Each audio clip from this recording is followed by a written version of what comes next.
Boom. All right, welcome back, y'all, to the 1 Degree Effect podcast. I am Coach Paul Malella. In this show, this is where we explore small decisions, mindset shifts, identity changes that create massive transformation in our life, in our leadership, in our health, and most of all, our businesses.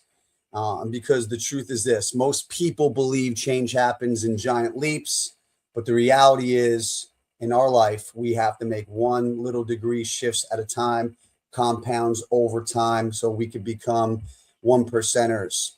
And when your life changes or improves 1 degree at a time, one decision, one new standard, one new moment of courage or decision. And sometimes those moments show up when life forces us to confront who we've been and who we need to become, right? Today, I'm super excited because this is somebody that I've known for a long time, but we've been disconnected in many, many years. We both evolved. And I'm going to get into hit a little bit of his bio, but it's pretty funny. I have to share this story. We kind of connected a little bit. And the reason why is because I saw what he was doing on social. He saw what I was doing on social. We connected and we jumped on the Zoom before we're doing this podcast.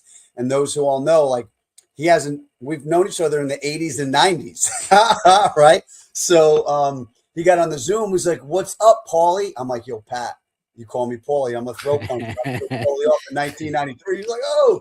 So I'm like, "No, I killed him off a long time ago. I hate that word." So we started laughing. I'm like, "Oh, yeah, I'm going to bring this up on the show today." I thought it was pretty funny. But here's the deal today.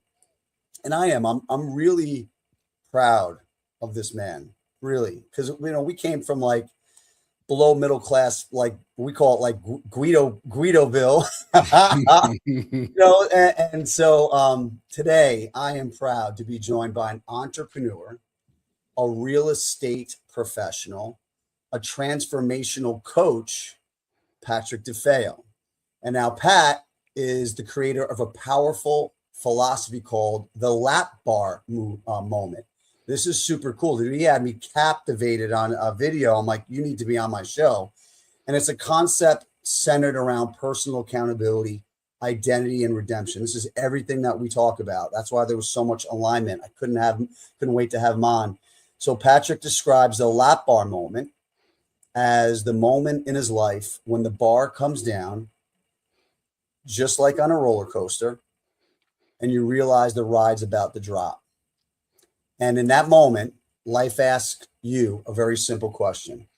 Are you going to rise or are you going to stay stuck? And Patrick experienced that moment firsthand. This is why I love his story so much.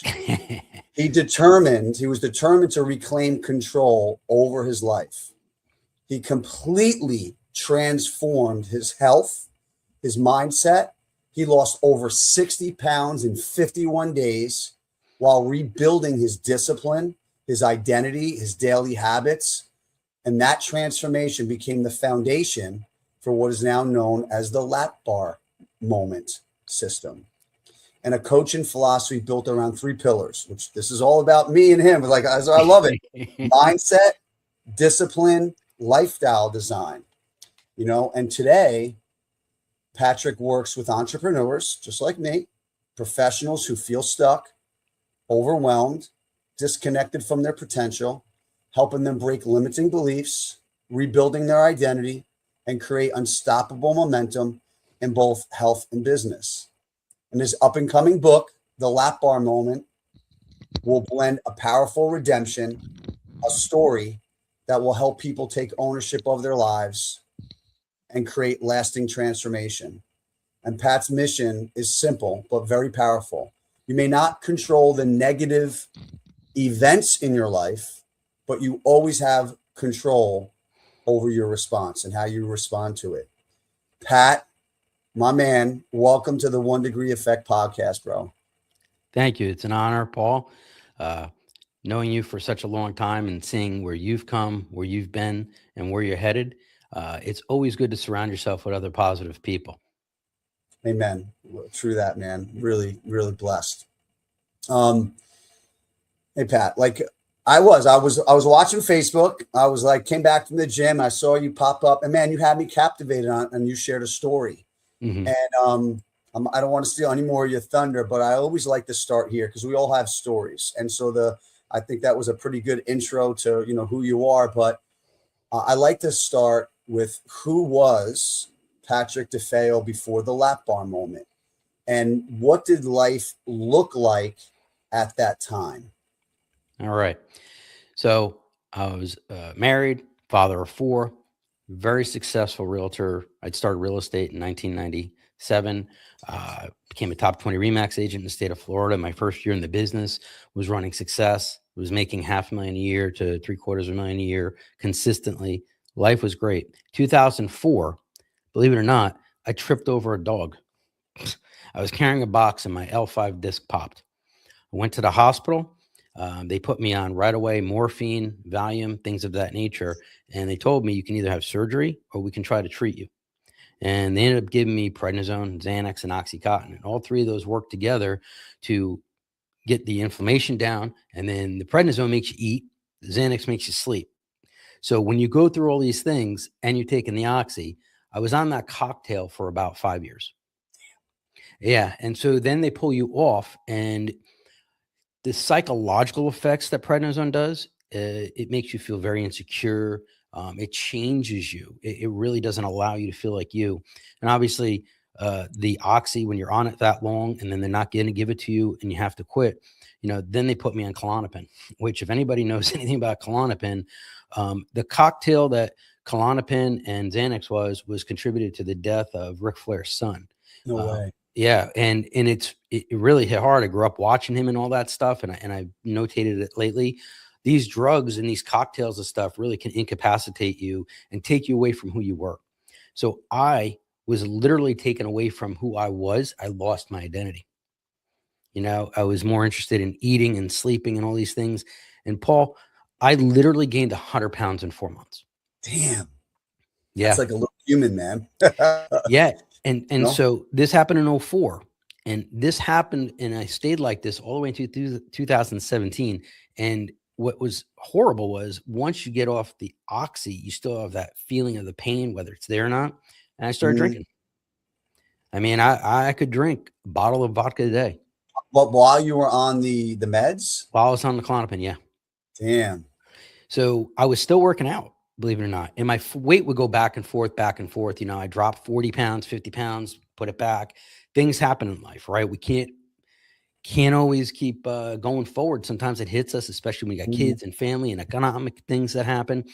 So what happened was, that's what got me. I got ballooned up to 330 pounds, Paul. Hard to breathe, hard to work How out. tall you are, though? How tall are you? 5'6", and I had a 60-inch waist. Literally. So, it was the dynamics of it all was 4X shirt, 60-inch waist. I couldn't pull it up over my belly. Literally. I mean, these are real things. And I was selling 100 homes a year. So, when you're going through this process and everything, and then the lightning bolt hit. Yeah, man. Yo, where was the moment where you realized, like, in your life, I have to make a change, man. I got to make this change, and then think about that emotional state you were in at that time. And then just, usually I believe, and learn this from Tony Robbins, like, people will make a decision to avoid pain or to gain pleasure. It's one of the two. It could be a combination, but like, where was that tipping point for you where you were like, dude, I have to make this shift? And was it at the lap bar?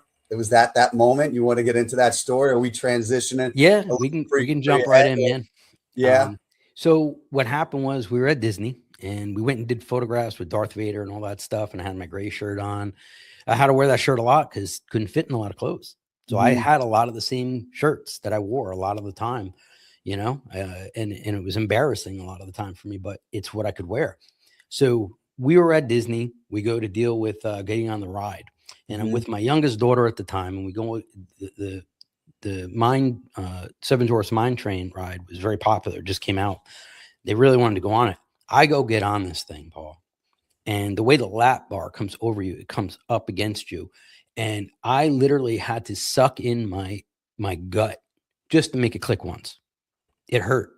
I mean, it literally hurt. The pain from the pressure of the bar pushing against me was in pain the whole time I was on the ride. It was embarrassing. My daughter's sitting next to me. I know people were watching. So that was it. That's how that became the moment, right? I don't want to feel this again. I can see it in your eyes, man. Anyone watching this shit or hear it in your voice. I mean, you're if you're listening, because they're gonna watch it on YouTube or on a live social, or they're gonna hear it. But if you're watching Pat, his eyes are red, watery, and what you're doing is you're clicking a memory call, dude. You're looping back in that time, and it's a trigger, right? You're actually hit that moment, that emotions, and what were you feeling? What were the emotions that were triggered, even when you repeat that story, dude? Well, you know what? I'm glad it all happened to me because of where it positioned me today. We don't think about that at the time that it happened, right, Paul? So what happened was we came home from Disney and I had a picture of me on the table that my wife had with me with the character. And I looked at it, I said, that's not me. And I said, that's not me. We didn't keep a lot of mirrors in the house or nothing. I didn't take a lot of pictures. And this was a picture. So when you have the physical event happen to you and then you see it, man, it puts everything in perspective that you really didn't see before, right? The clarity, the mental clarity. I can't be this guy anymore. And I looked at my wife and I said, you love me, even though I look like this? She goes, I love you no matter what you look like. I said, I must look really bad, because she didn't debunk it, right? Yeah. She was trying to be supportive, but the tone and way somebody tells you something, you could tell a lot about the answer. Yes. So the minute she said that, I said, man, this is bad. And I said, I got to fix this. And how old were you back then at the lap bar moment? I was 45. Okay. I'm 53 right now. Yeah. So I wasn't a spring chicken anymore. No, yeah, man. Right. And I was busy and I was selling houses and I was still doing everything. But I knew this was a critical juncture in my life. My blood pressure was high, hard to breathe at night. I literally would wake up in the middle of the night, couldn't breathe. So I had to sleep a certain way. And I said, I can't do this anymore. And that lap bar moment was because that was my awakening, Paul. That's the moment that I realized I lost who I was. I didn't have my identity. And I was determined at that point to find a solution to fix it. What do you think people, what do you think some people rise, why some people rise and some people don't, how some people take action like you did, or why people stay stuck? Why do you think that is? Because you were stuck for a while, right? I was from 2004, through 2017. It's a long time. And I think it's because we lose our identity. So we take on other mantras in our life: father, provider, husband. And a good leader is always trying to put the others in front of his own needs, right? We want to make sure kids can eat. We want to make sure we have a place to live and things to do and all these things that were going on. And so I neglected myself and I kept telling myself, it's okay because your family's okay. It's okay because your family's okay. But then the realization came, if I'm not okay, they're not going to be okay. That's right. And then everybody's screwed. That's right. Oxygen mask on you. Like it's weird because when you talk to people that, I work with, a lot of people may have they believe, right? They want to be selfless. They're providers. They got to go out and make the money and do all this stuff to provide the life experience for their kids. But dude, like, and we said it when we're on a Zoom prior, it's like health is wealth. I don't care how much money you're all making. If you're neglecting your well-being, then you can't go out and provide for your family, or you can't serve your clients. You're actually useless, right?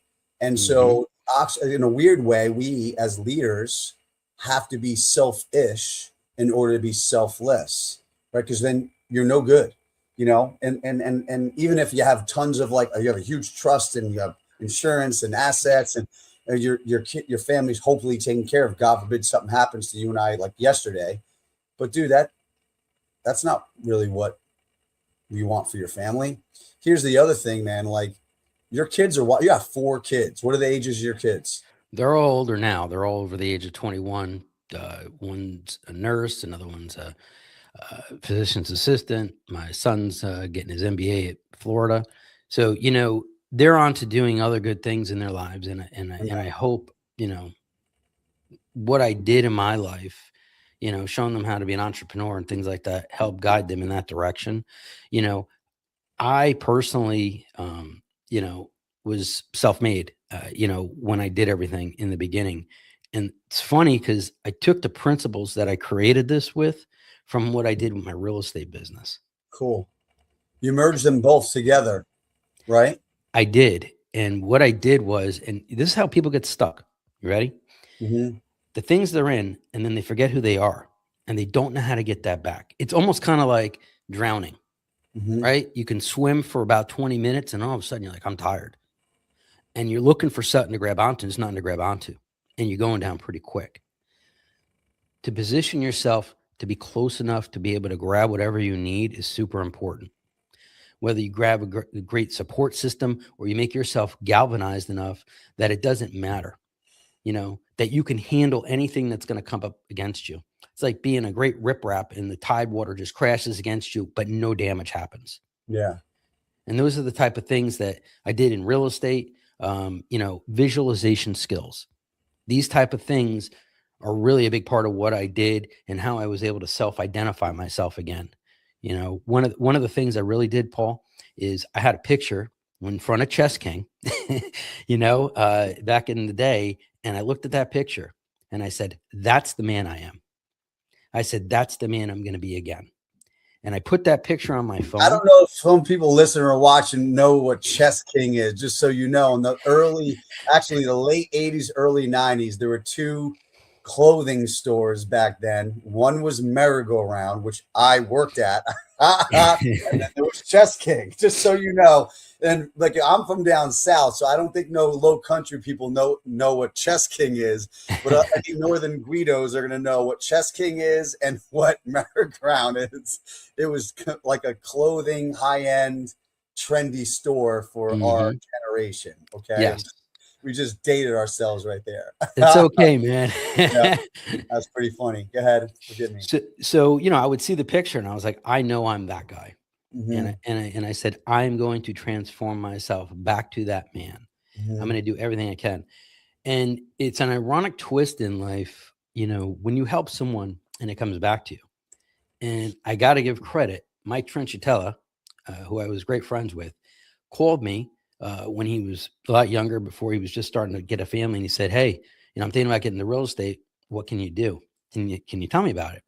I said, yeah, I'm going to give you everything I do in real estate so you can crush it from the beginning. So you don't have to start from scratch. And man, he accomplished, he did it. He did great. And then he started his keto stuff that he was doing too. Little did I know, 15 years later, I'd be making the phone call to him. Hey, I need help with this. And he gave me the guideline for it. I didn't create keto. I just mastered it, and I took it for every ounce that Let's give Mike a plug real quick. Tell everyone about his company, because I buy some of his products as well. Let's give Mike a plug. Mike is amazing. He sells ketogenic supplements. He lives up in New York, where we're from. He's an amazing friend. He's a great mentor. A lot of people look up to him. He's reposted me a lot on social media. He tells me all the time I'm the greatest transformation he's ever helped happen. Mm-hmm. And that's the thing, is I want to do that same thing for everyone myself. That's good for you, man. And so, yeah, his company's called Ketogenics, correct? Yes. It's like I would buy some of his proteins, his low carb proteins. Mm-hmm. He's got a full array of everything on there, man. Everything. So I want to give Mike a little plug here. And he better give me a shout out next time. But that was a huge transformation. So you said it was 60 pounds in 51 days. Is that correct? Yeah. Let me tell you how I went about this. Yeah. Let's rock that first. Yep. Some people think that, dude, that's like insane, Well, here's the thing, Mike. When Mike gave me the outline, for keto, less than 20 carbs a day, do that. Just do it, and you'll break the cycle. Literally, all I did is I went to the grocery store. I bought 2 pounds of roast beef, 2 pounds of turkey. I bought bacon and mayonnaise. That's all I ate for 21 days. Seriously? That's it. and I had black coffee and I had water. I lost 30 pounds in 21 days without working out. Damn. Yeah. I was like, wow. And I didn't work out the first 21 days for a reason. A lot of people, you see a lot of people try to go on diets and stuff for New Year's, right? Oh, New Year's resolution, I'm going to work out, eat clean, and this.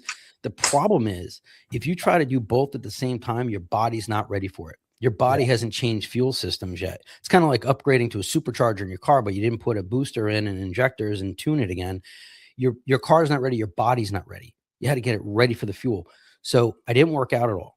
And then the next 30 days, it was brutal. I am not going to lie. The first 3 workouts I did, I thought I was going to pass out. But, I did 20-minute workouts the first week. The second week, I was up to 30, and I don't work out more than 45 minutes. Even to this day, I don't. But in the first 51 days, I lost 60 pounds. No drugs, nothing except the discipline and the food and lowering the carbohydrates. So what was harder, the physical transformation or the mental transformation? Always emotional, mental. And here's why. Food is a choice that you make. You can't always control your feelings and your emotions about it, but here's the good thing. When I first lost the weight and I stood on that scale, that supercharged my emotions, right? Mentally made me want to achieve more. That's the driving factor. And that's why by having like a 7-day jump start and a 14-day refresh of your body, these are the reasons why I came up with this, is because I kept seeing people fail back and forth, and you use those 14 days to change your whole identity. This is how the whole class and the whole school came together in my head, is why are people failing? And I kept listening to people, and my own experiences was I was trying to do everything at once too. It's kind of like building a business, right? You can't hire everybody and start.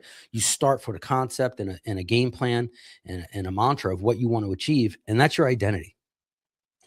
Yeah. So now you're pivoting to identity. And well, let me ask you this. Yeah. What about your surroundings? So you had support of your wife. Socially, were other people you're spending time with, were they into fitness, eating clean? What was it your surroundings like at the time when you were heavy? This was tough. Yeah.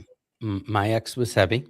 And, I'll never talk disparaging about my family whatsoever.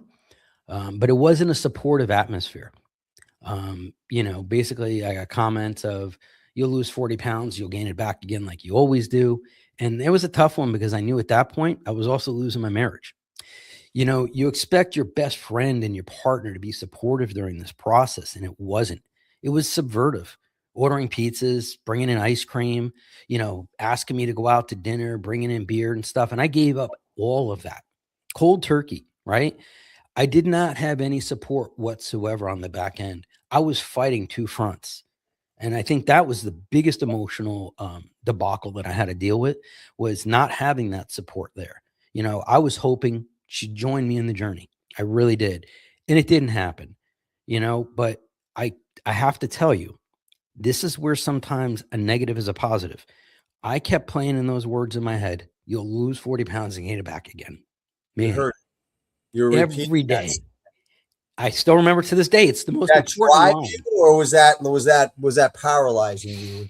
Obviously, that you didn't adopt that belief, but that was an outside voice that you heard, right? It was the most compelling thing I heard at the beginning of my journey, and I played in my head every day to this day. And that drives you, like, to prove. Oh yeah, wrong. Yeah, all right, absolutely, because it's that moment that you can never forget what happened, so that you never go back. Once you make that climb up that mountain, you don't want to go back down it. That's right. And unfortunately, you have to remember the past, not to repeat the past. That's right. But that's cool though. Like, you use that as fuel. Like, there's some people that will listen to an outside opinion of scarcity, and then they adopt it. They're like, you're right. And they allow that to dictate their life. What you did, and not many people can do it.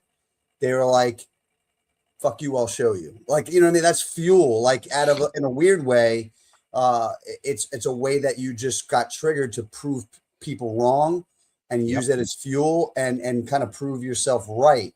But then what happened is that what you're identifying as that you shifted. Like I tell people all the time, and this is not about arrogance, in the martial arts, I'm called Grandmaster Malal. That is a huge part of my identity in my adult professional career, or currently Coach Paul. Like my whole brand is about high standards, live life to the fullest, continue to grow, be fit. We're around the same age. I'll be 52 in a little bit, right? And this is my brand. Like there's no turning back for me. Literally, there's no turning back. Like this is who I am. This is literally my thermostat.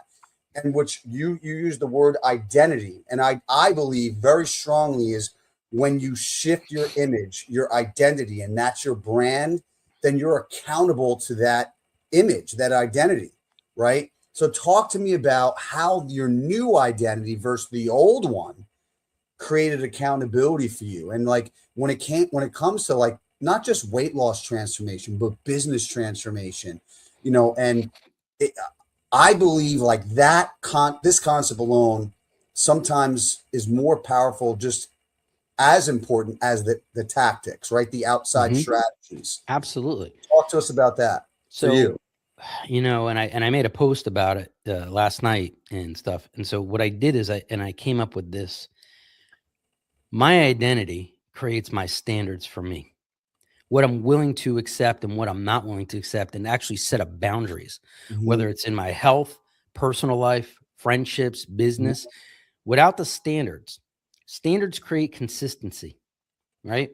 And we need this to go together. Your identity, your standards, your consistency, and consistency proves commitment. That's right. Right. And if commitment is there, you can achieve your goals. It is a menu of tactics and not just words that helps create everything you want in life. You don't have to be a rocket scientist to be successful. I have a GED. Okay. It doesn't matter.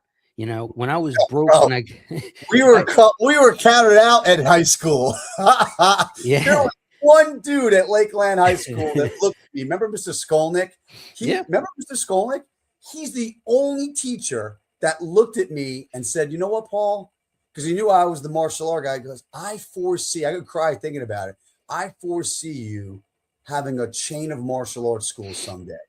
Like he was the only one. I got called in with my dad because if you remember Mr. Bieber and who was the other principal that we had, they were like, I think, your son's not going to amount to anything and this, that, the other thing. Like, dude, you know what I want to do? I would have loved to go back in time to like, how much money you guys make? How much money you guys make?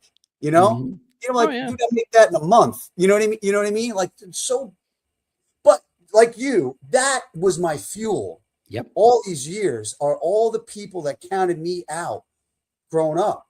You know what I mean? Just to prove people wrong and maybe prove myself right. Dude, that's what you did. And you transform your identity. I think like I love, like my coach calls it, he's the comeback kid, right? Count me out. Watch what happens. But your identity is powerful. So go back to that flow that you were talking about, man.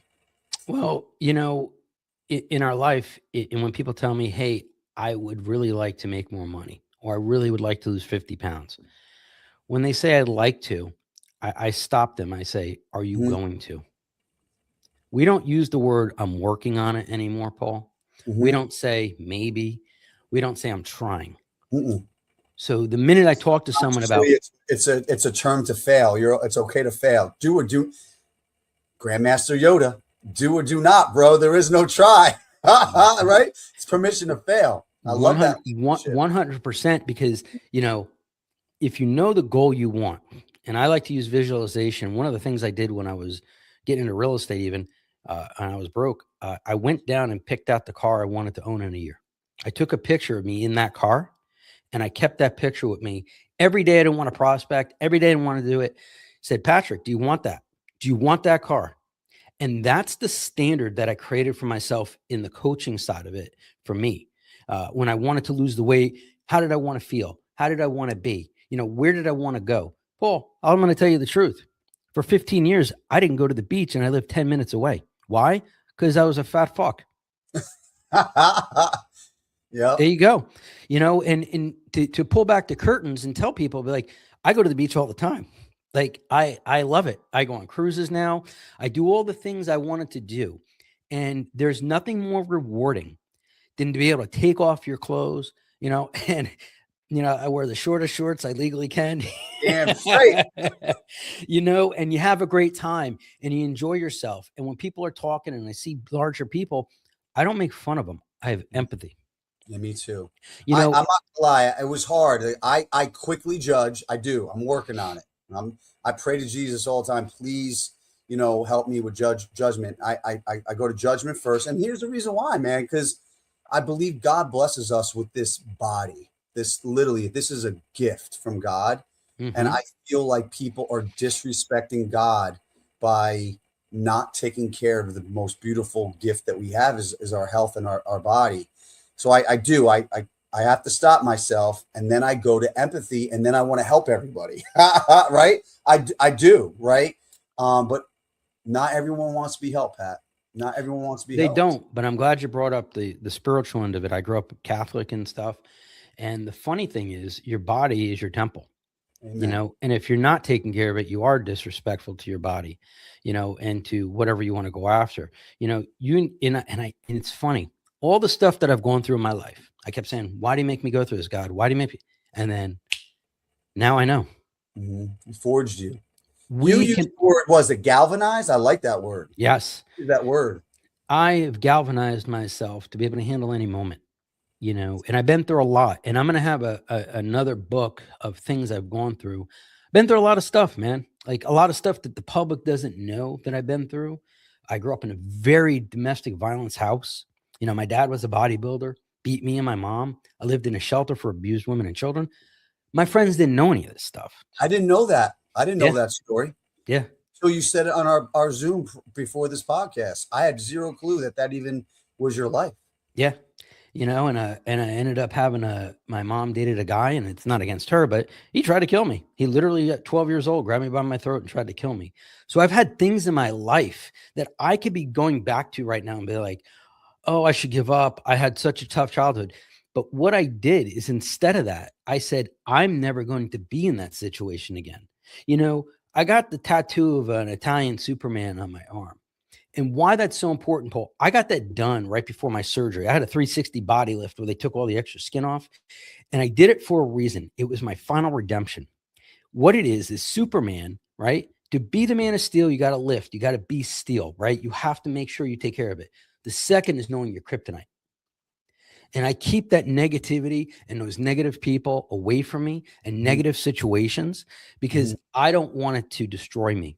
The inner me, right? The emotional me, the physical me, but that emotional and mental side of it, Paul, I never want that to get in my life again. And sometimes we need an iconic moment, not just the lap bar moment where you decide to change, but when you've changed. And what you do to actually, show it to yourself. You did it. This is your reminder of it. And now that's my physical reminder every day to look at my arm. When I go to the gym, before I put something in my mouth, I'm looking at my arm. That's what gives me my strength and courage every day. That's great. I know you did well in the business side, but then your health wasn't in order. And then you had talked about previous relationship wasn't in order. Were you,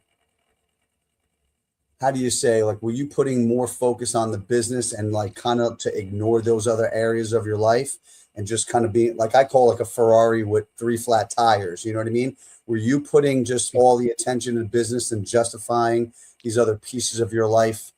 Not only that, Paul, I was, and then I was buying material things to help compensate the way I felt. Buying Z06 Corvettes and Mercedes and houses, trips and stuff like that.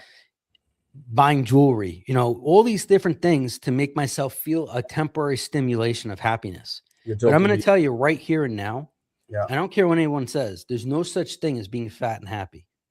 There's no such, because you do not feel complete, you don't feel healthy, and you don't feel good. So, and I know people will say when they're overweight, oh, I'm happy. No, they're hiding. And it's a sad moment, but I've been there. So someone can say, well, I'm happy. They're not.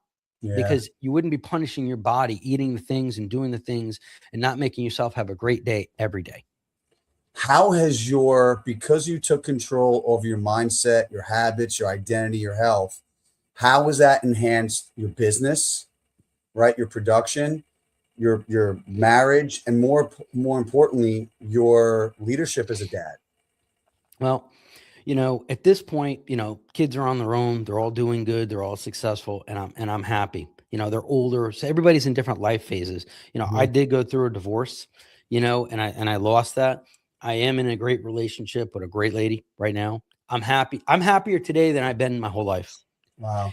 And I'm business focused more than I was 15, 20 years ago when I was selling a lot of houses. We're selling houses. We're launching multiple businesses now, not just the coaching business and the book that's coming out. I'm starting a whole real estate lead generation company and coaching business for them as well, as far as building my businesses. We are going to build network of businesses based on the theory of identity and standards, not quick fixes, because we want to see people that are going to be in our programs excel at everything, be able to provide for their family, play baseball with their kids, go to dances with their daughters, so they feel respectful. Because I'm going to tell you why that's important to me. Because one of the hurtful things that happened to me is when my kids, were little and I was heavy, I'd hear the snickers from the other kids. They'd say stuff. Oh, fat Pat's here, fat Pat. That's hurtful when you hear your kids hear that and say that stuff behind your back. That's something that people need to understand. You're affecting the way your children are being treated outside of your umbrella of protection. It's powerful. Yeah. It's And, powerful. it takes a lot to explain this to people if you've never been there. And look, there's a lot of weight loss coaches. There's a lot of leaders and stuff like that who have never been on the other side of the fence. They've Yeah. never been down that emotional trauma that you go through when you're trying to lose the weight. And I'm going to tell you, after losing all the weight, Paul, one of the hardest factors was I had to wait 2.5 years before I could get my skin removal surgery. It felt like I didn't even lose the weight for a while. It had Wow. an apron over me, and Yeah. I tell you this because these are things people are going to have to go through. Yeah. These are realistic situations. Not all of us can spring back. And when you lose 130 pounds, it doesn't spring back when you're over 40. Damn. 130 pounds. That's crazy. Let's dive into I love this, the whole story, the brand, the lap bar moment system. Tell us, it said, right? The three pillars. Yep. Let's get into that. The mental, emotional, and physical.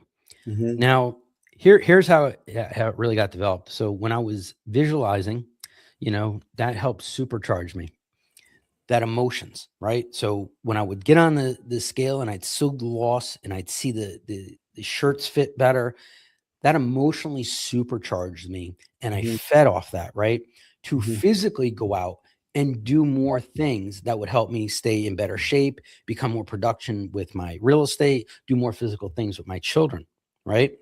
And then the mental part of it was the reward of the success, how I actually looked, right? How I was perceived in business, all the different things I could do and develop with it. So how I really got my redemption, Paul, is I went back to Disney a year later and I went on that same I ride, love buddy. this part. Go ahead. It's emotional. So Yeah. same ride. Same ride. Sound on it. That bell went all the way down. That's when I knew redemption. And I don't mind sharing my emotions. Yeah, man. You're making me fucking cry. Because see that emotional side? Mm, That's what supercharges me every day. yeah. And if I can share that and help someone have their lap bar moment, Mhm. man, it was worth every blood, sweat, and tear I did. Yeah. And I'd do it again in 2 seconds to watch my daughter see me and have that thing go all the way down to the lowest clip. I went from a 30, from a 60-inch waist to a 30 in 10 months. The capabilities of doing that, everybody's trying to do Ozempic and shots and all these things, nothing. And here's the great part about what I'm going to tell you. When you lose weight, you make more money. I, You have the I agree.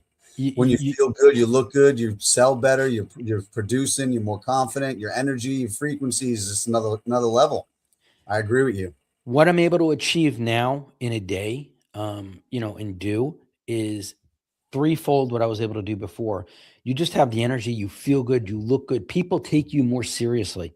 Yeah. You know, when they see me walk in their home and they see me in my polo shirts and stuff for real estate, and I'm talking to them and they see me and they go, wow, you must work out a lot. I'm like, no, actually I don't. I really don't. But they look at you as a leader. They look at you as someone that has the energy and the drive to take care of their property or do what they want for them, because they know you're in great shape and you're a go-getter and you're a motivator. And I'll be honest, I use my before and after stuff when I do my real estate listing presentations. And I say, look, I'm going to tell you, Paul, I'll never give up on your listing and your family because I never gave up on me. Powerful. That's why when you convert and you change yourself, you know, and trust me, I use spiritual guidance all the time. It's not that I go to church every Sunday, but I believe you can carry that within yourself. And if you're always thinking about, why am I in this situation? We create our own reality. I love it. Hey man, if someone's listening right now and they're feeling stuck, what would you tell them the first step they should take, like literally right now? Oh, this is Like, simple. what's the daily disciplines, the biggest impact to kind of start their transformation? Identify the problem. Mm-hmm. Number one, if you're overweight, if you want to talk just about weight, where do you see yourself? Were you always overweight, or were you better before? And if you've always been overweight, it's easy to fix, because literally, it's a compound situation of, where do you want to be? Go find a dress, go find an outfit that you want to fit in. Go buy it. Bring it home. Hang it up in your closet. Be ready to go. This is what I did. Visualize it. And that's exactly what to do. You don't need to go spend a lot of money. The first step of it is changing your identity of who you're going to be. Having everything written out. And this is what I did. I wrote out the 3 things I wanted to change in myself. And Which then were they? What were they? I wanted to lose weight. Okay. And I wanted to build my business even more. And I wanted to build a legacy. These are 3 things that were so important to me going forward, because I want to be remembered for the good things and the positive changes I've made in people's lives and for what I left behind. You can make a lot of money and do a lot of things in your life, but I want to be thought of as the things I was able to do for other people. How did I help change people and save lives? To me, that's worth it. And this way, my legacy will carry forward for many years to come. And to me, that's a powerful moment, and anybody that's spiritual understands the value of helping people and helping people get where they want to be as well. Because if I can save somebody's life and they're there to watch their daughter walk down the aisle, that was worth every part of it. Amen. Yeah. You alluded a little before about, obviously I'm right there with you. I think that I speak to thousands of business professionals, right? And the 3 driving forces that I hear when I really get down to it, on the surface, there's ego. We all have ego. You want to look good. You want to feel good. We all did, right? Anyone that says they don't have ego, I think they're lying. I think on the surface, we all do. We're human. But when I unlayer it, like you had said, it's the driving forces usually comes down to raise a standard for their family or create a lifestyle for their family, right? Or set an example. The second one is leaving a legacy. Now, a lot of people don't think about that, honestly. I don't think a lot of people tie into that level of leaving a legacy, something behind. There, some people are just, comfortable and I don't want to say selfish. They just think about themselves and after they're done, they're cool. But I care about legacy, just like you. I want to leave something behind. That's something that's important to me. And then the third thing is connecting to God, and like you, I was raised Catholic. I am a Christian. I was saved in 2020. And I give everything to him. Without him, I can't do it. I truly believe that.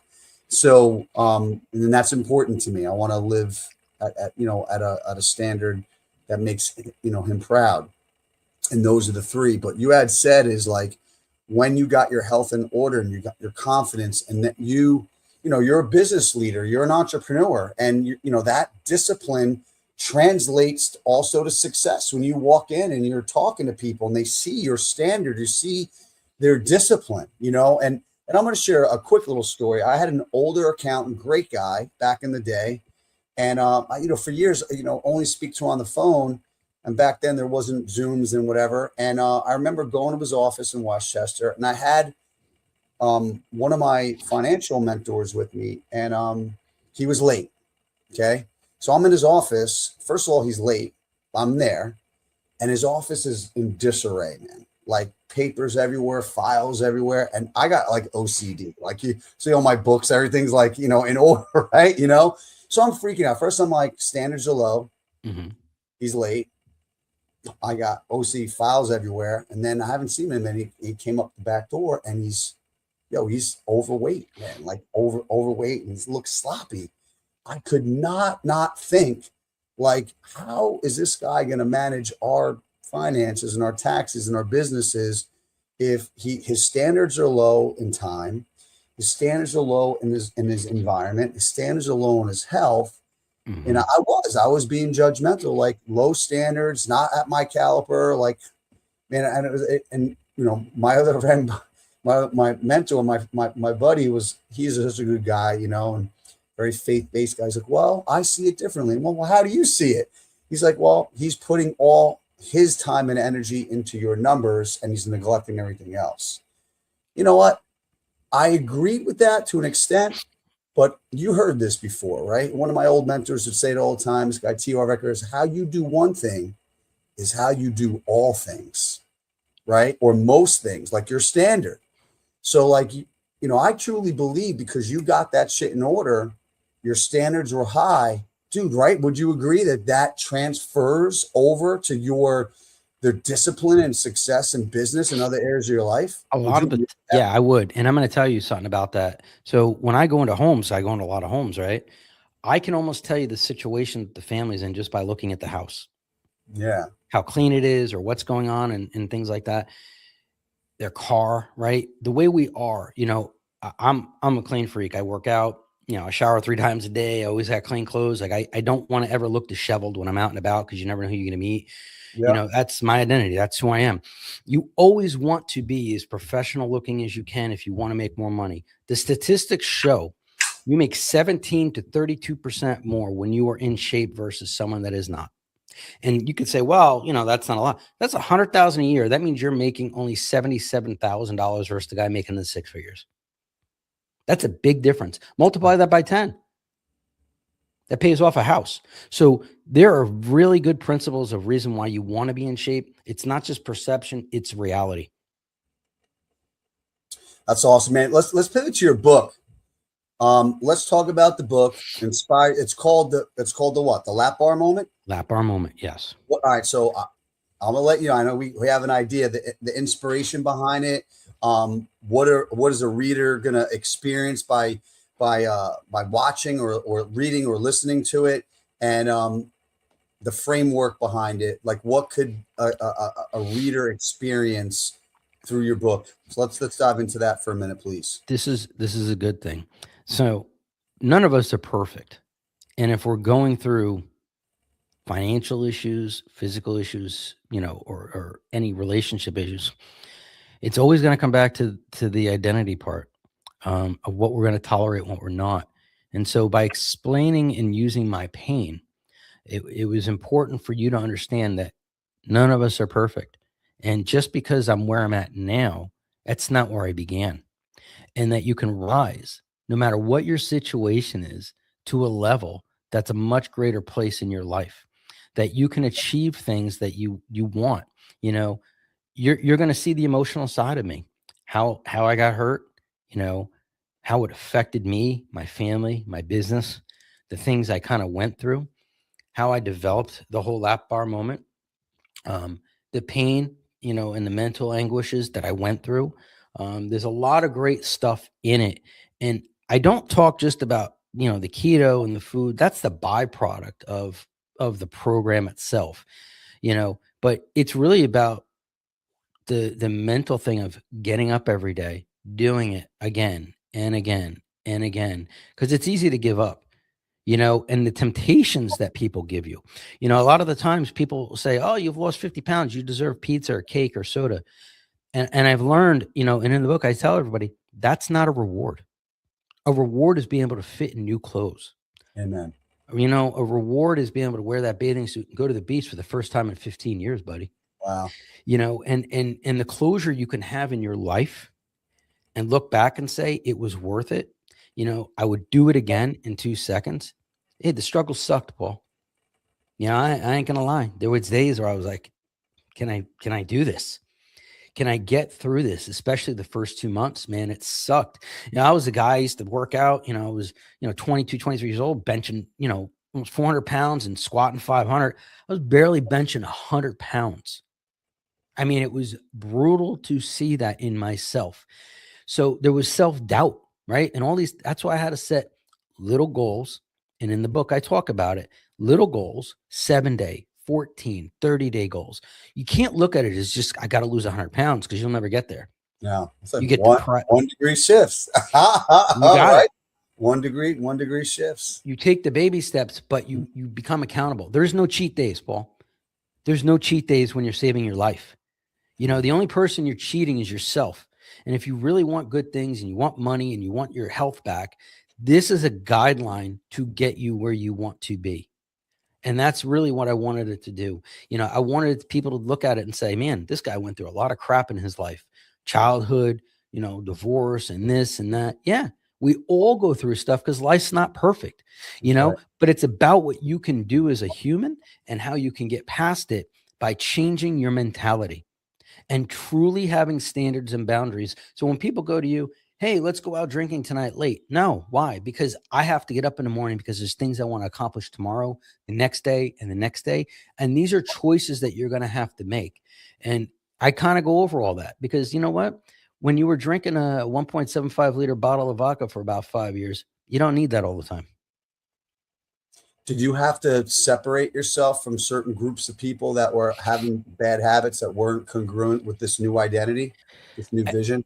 I did. And, that was tough because I had friends that, we used to go out, go out to restaurants and go eat, go to comedy clubs. It's always like 2 drinks, 4 drinks, 6 drinks. You're eating, at 2 a.m. when you're out. No, I had to cut it all off. Yeah. I lost a lot of friends. I lost a lot of connections to it. But what I gained back was my own self-esteem.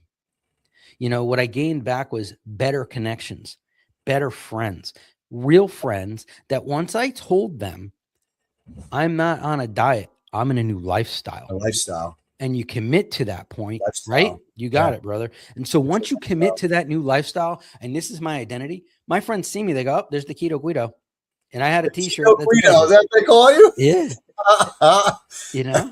And that's why I have a shirt that says that and things like that. That is fun. Great. Yeah. And you know what? I have a passion for cooking, so I go over that and I love the fact that, I like to eat good. I eat clean. I do what I got to do because I love to be the man I am, a galvanized person that can achieve anything he puts his mind to it. And that's exactly the direction anybody can do. Look, I didn't come from millions of dollars. My parents were broke. Right. And all these different things that I had to go through, that means anybody can do it if I could do it. That's powerful. That's why I love your story so much. I'm sure like there are people listening, they're feeling stuck and maybe they don't have as much weight to lose, but they're complacent. Like, listen, most people watching or listening to this isn't for everybody. You know what I mean? There are some people that they're happy, they're complacent. And there's nothing wrong with that. You and I are not here to define success for anybody. Nope. You know what I mean? Some people will justify, I'm happy where I'm doing. I'm happy in my life. That's awesome. But I'm not built like that. I don't think you are either. And most entrepreneurs and most people that do come into my tribe, my circle, and also that hire me are looking to be better every day. And that's kind of like our other motto is ill shin, is being better every day. And, that is sometimes very uncomfortable for humans. It really is, because it's not like we're saying that we're better than and they're less than. It's by when you start raising your standards and raising your identity and raising what you're doing is, in my opinion, you're exposing a mirror that some people aren't willing to look into. And it took you a long time to actually look in your mirror. Actually, you were avoiding your mirror. Apparently, you had no mirrors in your house, right? But You It's said true. that, right? You Yeah. didn't have no I didn't mirrors. want to see it. I didn't. I was in avoidance mode, Some Paul. people just avoid it, or they were probably player hating you a little bit. We're probably playing hating you right now because of the transformation you made. And I'm sure Can we I both experienced that. Let me tell But you one other secret, real quick. This is something I developed as well, and I didn't put it in the book as much. But so everybody complains that nothing ever good happens to them, right? They oh, all these bad things. So I developed this 2 years ago too. Every day, my goal is to have one positive thing happen. I don't care if it's a listing, a closing, making a new friend, something positive during that day. One thing, I'm winning. I'm going to explain this to you. mhm. That means after 30 days, you have 30 positive things. After a year, you have over 350. If I ask the average person on the street, name me 15 good things that have happened to you this year, they can't. And here's why this is so important on top of it.